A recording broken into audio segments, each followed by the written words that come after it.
Oba, oba, oba! Olha eu aqui de novo. Aula 19. E o que vai acontecer nessa aula 19, cara? A guerra vai começar. É, cara. Tá cada vez mais perto. Cada vez mais perto. A gente viu o contexto em que aconteceu aí na década de 30, que foi, né, a década de 30, isso que foi formando ali todo um contexto propício para esse evento, para essa guerra. E agora a gente vai ver os últimos acontecimentos, cara, que levaram as nações europeias a começar novamente uma guerra, né? O expansionismo do eixo, a política expansionista desses países, principalmente da Alemanha. Então vamos ver aqui um caminho, né, que vai levar até a guerra com os principais acontecimentos. Tá? Bom, como eu falei para vocês na aula 18, na aula anterior, os alemães tinham um grande revanchismo, né,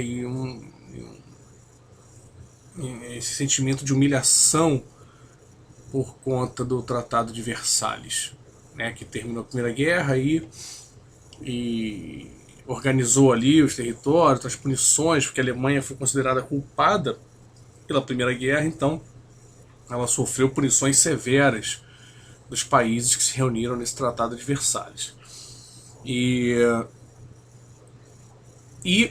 começaram a desrespeitar, a Alemanha começou a desrespeitar esse tratado. Como assim? Olha, começou a ocupar áreas que ela não podia, territoriais, né? Começou a ocupar militarmente regiões que, pelo tratado, deviam permanecer desmilitarizadas. Eles começaram a produzir armamentos bélicos que estavam proibidos. Enfim, então a Alemanha começa a fazer um movimento de se fortalecer, né? de querer reaver uma força que tinha, de querer recuperar um espaço que perdeu. Então eles começam a desrespeitar esse tratado, né? A fazer coisas que não poderiam mais fazer. Por outro lado, a Liga das Nações, você lembra que quando acabou a guerra, a Primeira Guerra, é criada a Liga das Nações, que pretendia evitar novos conflitos daquela proporção, né? A Primeira Guerra Mundial é um evento muito grande até então na história. Você tem uma guerra envolvendo, cara, muitos países. Até o Brasil foi lutar na Primeira Guerra.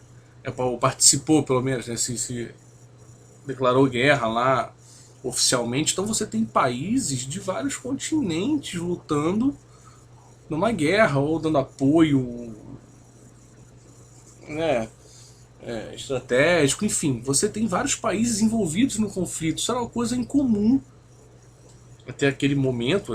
É difícil, geralmente guerra entre dois países, três e tal. Mas tem muitos países. Então a Liga das Nações ela é criada também com o intuito de se tentar negociar mais as coisas sem a necessidade de um conflito armado. Muita gente morreu e tal. Enfim, mexeu muito com os países isso. A lei, é claro, da destruição toda. Você tem que começar toda uma reconstrução do país e tal.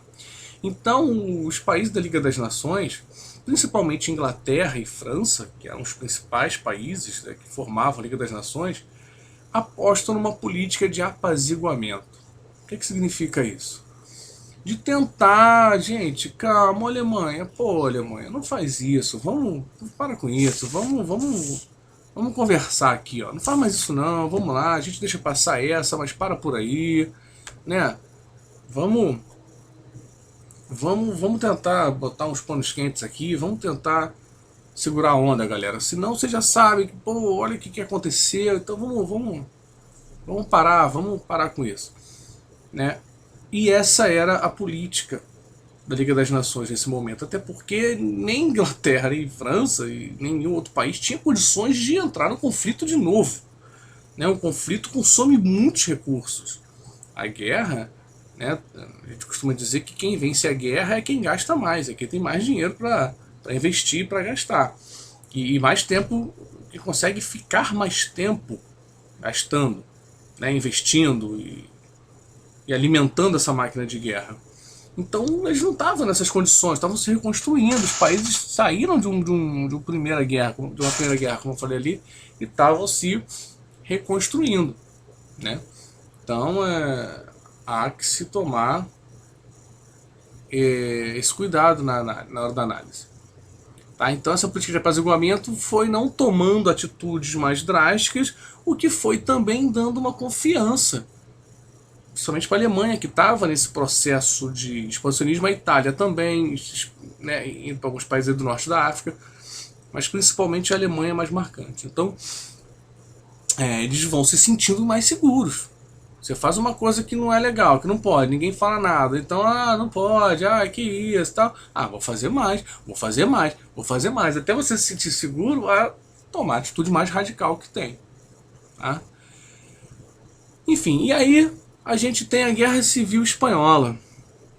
A Guerra Civil Espanhola a gente também já deu uma olhada nela. Então você lembra que na Guerra Civil Espanhola, a Alemanha e a Itália entraram para ajudar as tropas aí do Franco.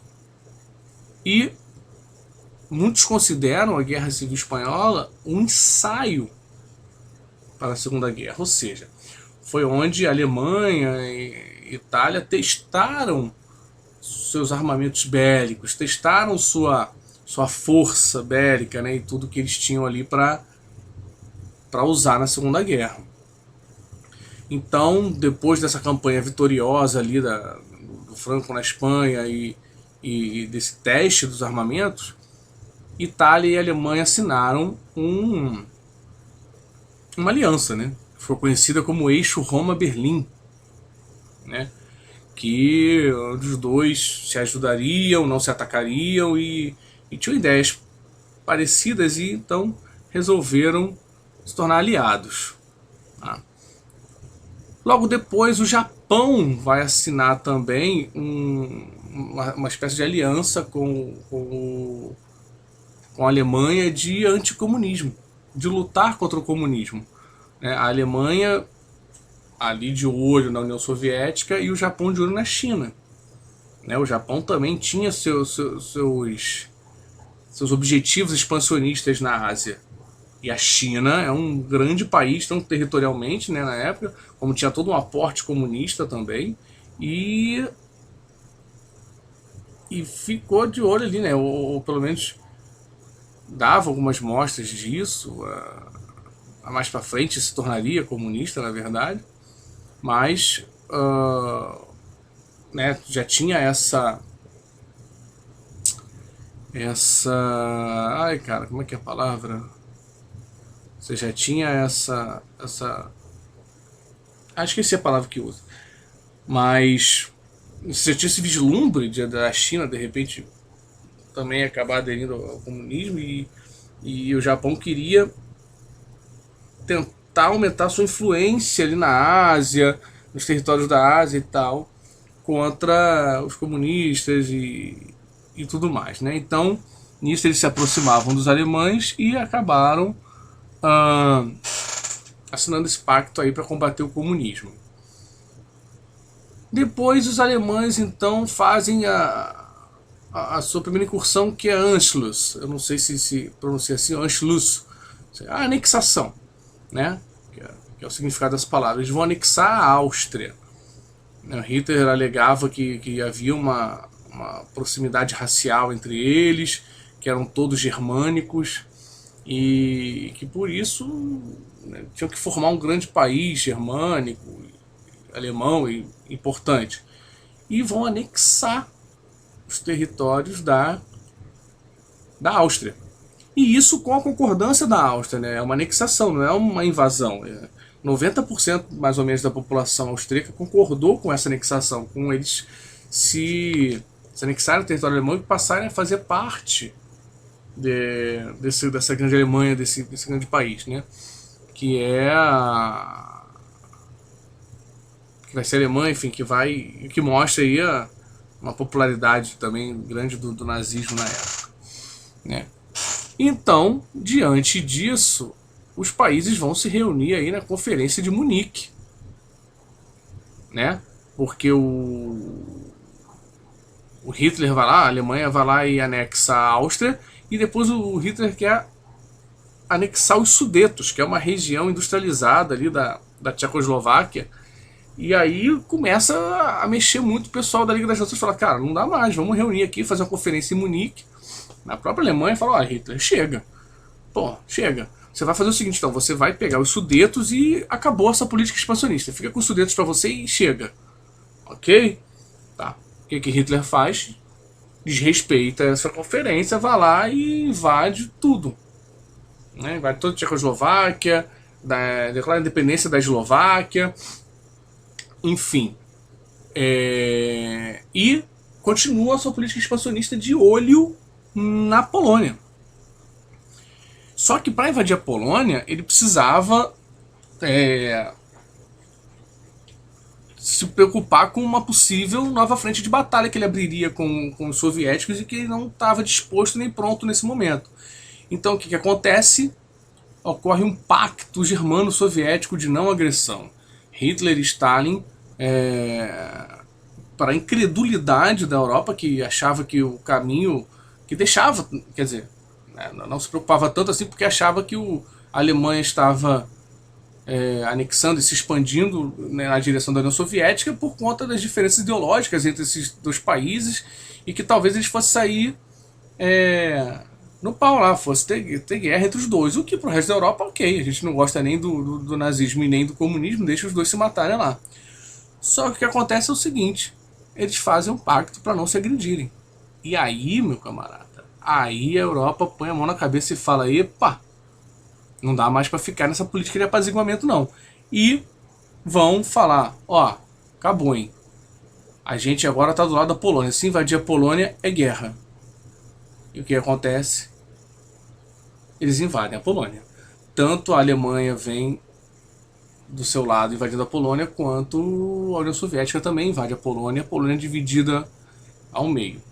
Né? Fica uma parte para a Alemanha, outra parte para a União Soviética, assim como outros países lá para cima, Lituânia, Estônia, Finlândia, também vai ser dividido entre os dois países. Né? Isso em 39, que dá início à guerra, e em 40 o Japão se junta ao eixo Roma-Berlim, formando o eixo Roma-Berlim-Tóquio, né? Que é os três principais países aí a ficarem desse lado, né, contra os outros países que a gente vai chamar de aliados. Depois, mais pra frente, a gente vai ter aí outros países também se juntando ao eixo, tá? Mas enfim, tá aí o início da guerra, beleza? É assim que a gente chega ao início da guerra, é assim que a guerra é declarada, ok? Agora na aula 20 a gente vai ver esse início arrasador da Alemanha, beleza? Então, ó, espero vocês daqui a pouquinho, vocês já sabem, façam os exercícios, anotem as dúvidas e a gente conversa aí na nossa live, beleza? Então, um grande abraço para vocês e daqui a pouquinho a gente se vê. Valeu!